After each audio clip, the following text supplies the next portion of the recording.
প্রথমত আমরা আপনাদেরকে ফিল করি যে আপনারা আমাদের কলিগ। আমাদের সঙ্গে আপনাদের একটা প্রফেশনাল রিলেশন আছে। দেখেন আপনাদের গায়েও এক ধরনের ইউনিফর্ম আছে, আপনাদের ওই ক্যাপের উপর লেখা আছে গ্রাম পুলিশ বা এরকম এরকম কিছু। আপনারাও আমাদের মতোই কাজ করেন। আপনারা হয়তো একটু ক্ষুদ্র পরিসরে করেন, আমরা একটু বৃহৎ পরিসরে করি, এটুকু পার্থক্য। আপনাদের অনেক অসুবিধা আছে, এটি জানলাম। আসলে এগুলো বৃহৎ অর্থের সলিউশনের মতো একটা জিনিস যা হোক। তারপরে যেটি যে আপনারা যে পরিসরে কাজ করেন সেখানে যদি আপনারা আপনার কাজটুকু সঠিকভাবে করেন তাহলে পুলিশের কাজটুকু সহজ হয়। আর আমরা আমাদের দুইটি পক্ষেরই এক ধরনের উদ্দেশ্য আছে, সেটি হলো যে আপনি যে জায়গায় কাজ করেন সেই জায়গায় যেন কোনো অপরাধ সংঘটিত না হতে পারে। অপরাধ বলতে ভিন্ন ভিন্ন বিষয় থাকে, যেমন এই যে ছোট মেয়েদেরকে যখন অল্প বয়সে বিয়ে দেওয়া হয় সেটিও কিন্তু আপনারাই প্রোটেক্ট করেন, আপনারাই কিন্তু খবর দেন আমাদের অফিসার ইনচার্জকে বা অন্যান্য জায়গায় খবর দেন। তো এই কাজগুলো যদি আপনারা একটু ভালো মতো করেন তাহলে আমাদের যেন ক্রাইম কন্ট্রোলে পুলিশের কন্ট্রিবিউশনটা ভালো মতো করতে পারি আমরা। তো আপনাদের কাছে আমাদের প্রত্যাশা এটি যে এটি দেওয়ার মাধ্যমে আপনাদের সঙ্গে আপনাদের সঙ্গে যে একটা ভ্রাতৃত্ব বোধ আছে, আপনাদের সঙ্গে যে আমাদের একটা এই যে কর্মক্ষেত্রের যে রিলেশন আছে এটি আমরা স্মরণ করতে চাই, মনে করতে চাই। তো এই উপলক্ষে যে আপনারা যখন যেখানে কাজ করেন আপনার অবশ্যই আপনারা বিটি অফিসারের নাম্বার রাখবেন। প্রত্যেকের কাছে নিশ্চয়ই মোবাইল আছে, আপনাদের মোবাইল থাকলে অবশ্যই বিটি একজন সাব ইন্সপেক্টর অথবা এএসআই আছে তার মোবাইল নাম্বার সংরক্ষণ করবেন আপনার মোবাইলে।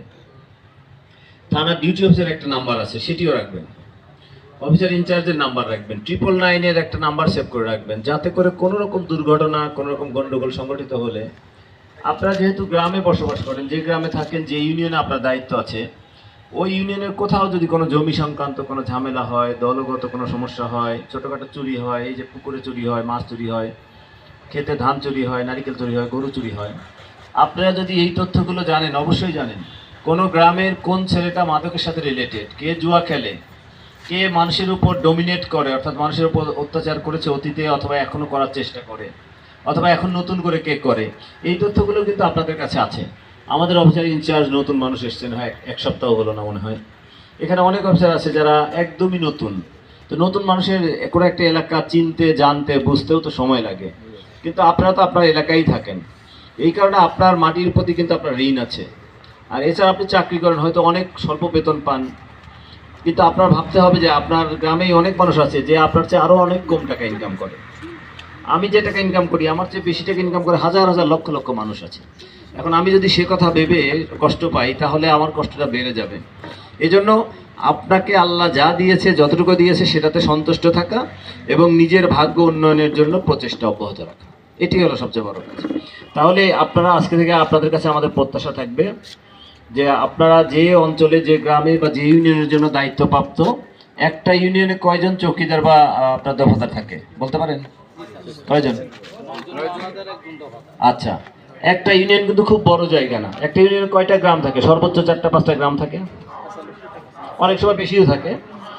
আর আমার যে ইউনিয়ন, আমি বলি, আমি আমার ইউনিয়নের প্রতিটা প্রত্যন্ত অঞ্চল চিনি, কিন্তু তাহলে নিশ্চয়ই আপনারাও চেনেন। তাই আপনার ইউনিয়নের কয়টা গ্রাম আছে, ওই গ্রামের নেতাকে, মাতব্বরকে, ওই গ্রামে কার জমি জমা বেশি আছে, ওই হুজুরকে, ওইখানে কে এই সমস্ত সিসকা চুরির সাথে জড়িত, কে মাদকের সাথে জড়িত, কোন ছেলেটা ইয়ে বা মেয়ে বা খায়, কী করে না করে, এইগুলো, এই যে এই বিষয়গুলো তো আপনারা জানেন।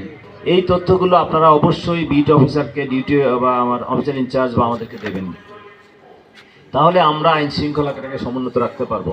এই যে মাদক নির্মূলে আমাদের যে প্রচেষ্টা অব্যাহত আছে, এটি যদি আপনারা হেল্প না করেন, কয়জন পুলিশ আছে ধরেন এখানে, আপনারা কিন্তু আমাদের চেয়ে বেশি। এই থানাতে আমাদের পুলিশ কিন্তু এত নাই।